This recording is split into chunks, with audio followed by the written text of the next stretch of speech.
In the last half of the second inning, Robinson gets the first hit off fours. It's a homer into the left field stand.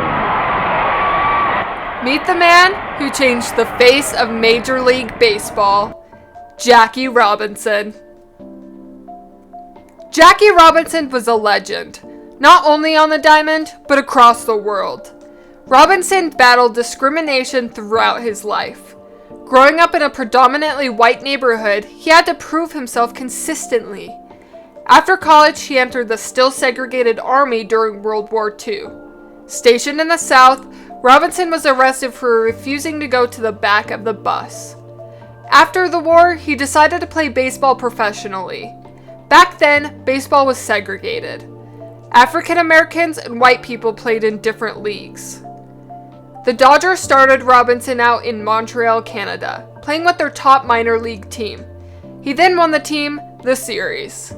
With his success in Montreal, the Dodgers called Robinson up to the majors for the 1947 season. The whole situation in breaking the barrier was done simply because we had a purpose in mind to go out and win. Fans, opposing players, he talked about all the people who are going to be anti. He said we're going to have some people on our side, but we really are not going to have very many allies. We're going to have to do this thing simply by the box score, and you've got to turn your cheek at every opportunity. The Dodgers knew they were taking a huge risk. They could lose fans, anger other teams, and their own players. Branch Rickey, the Dodgers general manager, and Robinson agreed that if he joined the league, he would not respond to any insults, threats, or taunts. He would fight with his baseball skills alone, and that he did. In breaking baseball's color barrier, Robinson endured unending insults, even from his own teammates. On April 15th, 1947, he not only broke, but shattered the color barrier in Major League Baseball when he ran out to first base for the Brooklyn Dodgers. Not everything was all hunky-dory, though.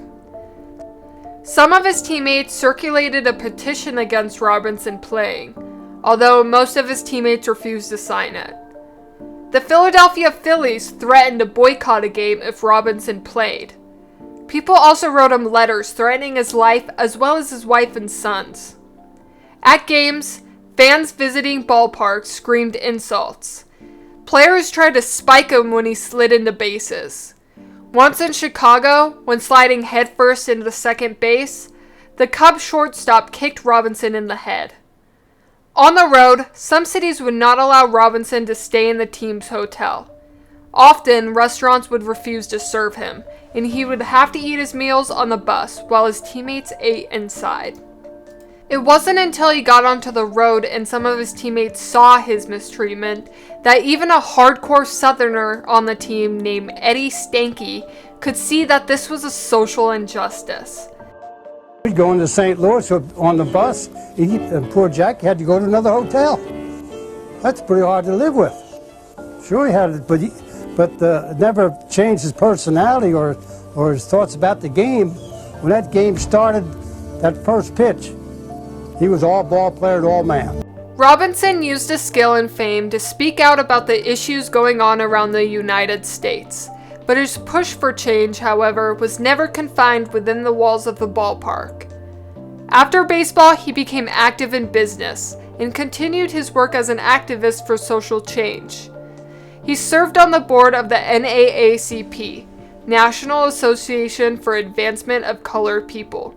He wrote newspaper columns for the New York Post to support the movement and was on the front line during the famous March on Washington on August 28, 1963. His life and career helped change the nation's way of thinking. He opened the door for hundreds of great black athletes, but he probably even achieved more. In 1948, President Truman ordered the armed forces to desegregate. In 1954, the Supreme Court in Brown v. Board of Education outlawed separate but equal schools. The civil rights movement in the 1950s and 60s fought against segregation. The Civil Rights Act of 1964 opened public facilities to all races. But the movement against segregation after World War II really began in 1947, with Jackie Robinson breaking the color barrier in baseball.